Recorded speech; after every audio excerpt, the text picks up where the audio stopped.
Hello সবাইকে। ডিসেম্বরের last সানডেতে আমরা চলে গেছিলাম সকালবেলা শিয়ালদা স্টেশনে। এখান থেকে হাসনাবাদ লোকাল ধরে আমরা পৌঁছে গেছিলাম টাকিতে। চলো টাকিতে নেমে পড়েছিলাম। এবার টাকি স্টেশন থেকে আমরা টোটো ধরে আমাদের ডেস্টিনেশন ঠিক ইছামতি নদীর তীরে একটা রিসোর্টে আমরা উঠব। তো সকালবেলা বেশ ভালোই ভিড় ছিল। স্টেশন থেকে 1 ঘন্টা পর পর হাসনাবাদ লোকাল শিয়ালদা থেকে আসে, বেশ ভালো ভিড়। এখান থেকে দেখো এবার পৌঁছে গেছি আমরা আমাদের রিসোর্টে। রিসোর্টের গেট, একদম গেটের অপোজিটে হচ্ছে ইছামতি নদী। ইছামতি নদী খুব সুন্দর এবং জল পুরো টলটল করছে, খুব চওড়া রিভারটা। আর ঠিক ইছামতি নদীর পাশ থেকে এই রাস্তাটা গেছে এবং এই রাস্তাটার পাশেই সব হোটেলগুলো রয়েছে, যাতে ভিউটা খুব সুন্দর আসে হোটেল থেকে। তো এরপর আমরা সাইট সিনে বেরিয়ে পড়েছিলাম। সকালবেলা একটু ফ্রেশ হয়ে ব্রেকফাস্ট করে আমরা সাইট সিনে বেরিয়ে পড়েছিলাম। প্রথমেই আমরা চলে গেছিলাম গয়নার বাক্স, যেখানে শুটিং হয়েছিল সেই বাড়িতে। এটা গয়নার বাক্স শুটিংয়ের স্পট। এরপর আমরা গেলাম আর্মি জেনারেল শঙ্কর রায়চৌধুরীর বাড়ি দেখতে।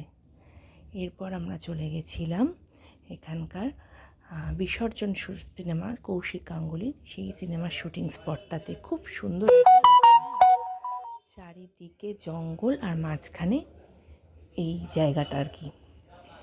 তো খুব সুন্দর, পুরো গাছে ভর্তি।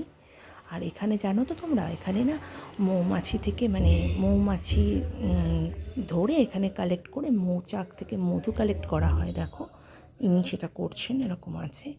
এরপর আমরা চলে গেছিলাম ইন্ডিয়া বাংলাদেশ বর্ডার। তো এখানে আমাদের আধার কার্ড চেকিং হলো, একজনের আধার কার্ড নিয়ে নেওয়া হয়েছিল। আর এবার এখান থেকে আমরা যাব হচ্ছে গোলপাতার জঙ্গল। তো গোলপাতার জঙ্গলটা খুব সুন্দর, আর ক্যানোপি ওয়াক করে অনেকটা রাস্তা হেঁটে যেতে হবে। তো তারপর পড়বে হচ্ছে ঠিক বাংলাদেশ আর ইন্ডিয়ার যেটা বর্ডার, সেই জায়গাটা।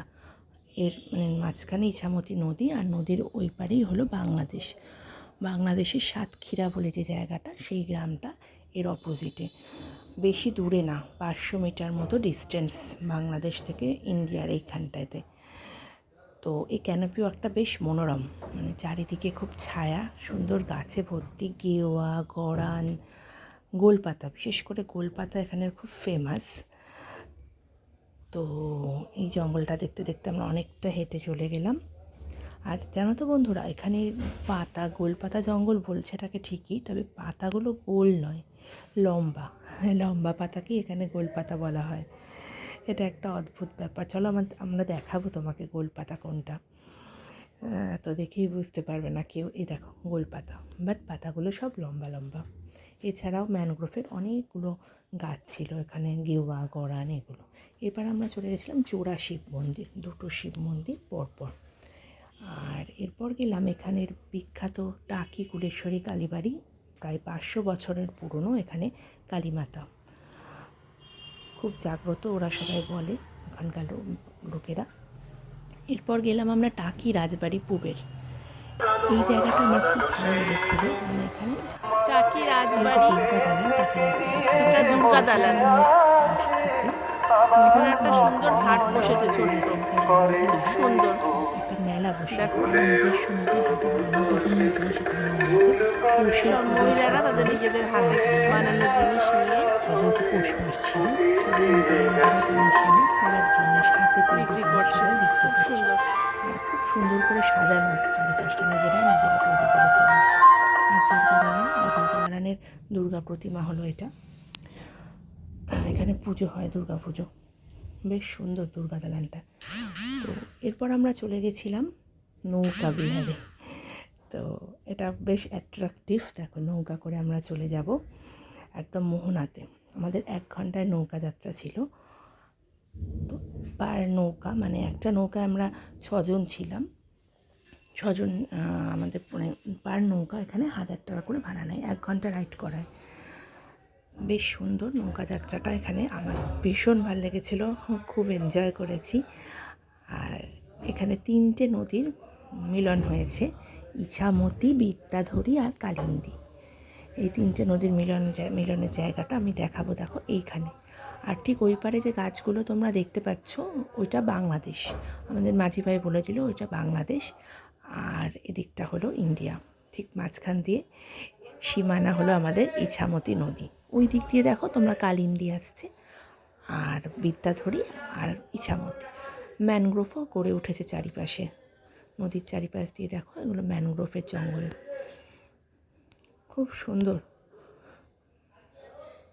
জলটা খুব সুন্দর ছিল, ভীষণই ভালো লেগেছে।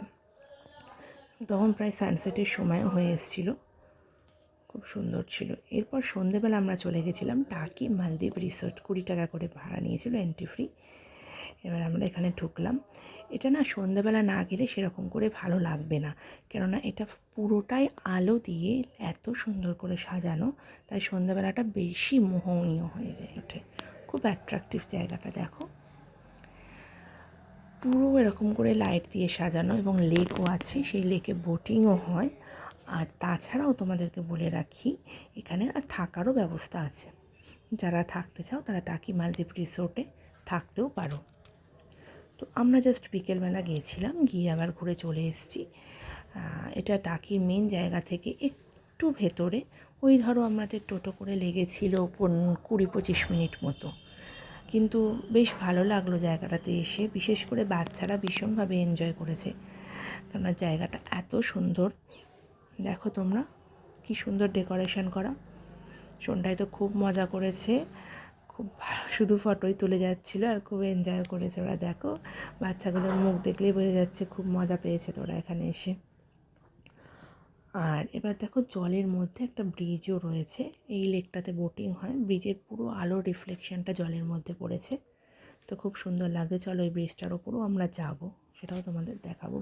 অনেকটা এরিয়া জুড়ে এই রিসোর্টটা, খুব সুন্দর। এই যে লাইটের ভিউগুলো না, এগুলো যদি সকালবেলা কেউ আসো তাহলে এই ভিউটা তোমরা মিস করবে, তো সন্ধ্যেবেলা আসাটাই বেটার। আর যারা থাকবে তারা তো আসতেই পারো। এই যে এটা হচ্ছে থাকার রিসোর্টটা, এটাও খুব সুন্দর।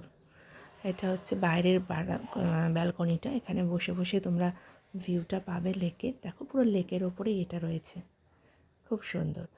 তো আমরা বেশ 1-2 ঘন্টা খুব এনজয় করেছি। তারপর আমরা চলে এসেছিলাম টাকি রাজবাড়ি ঘাট। এটাই হলো টাকির মেন জায়গা।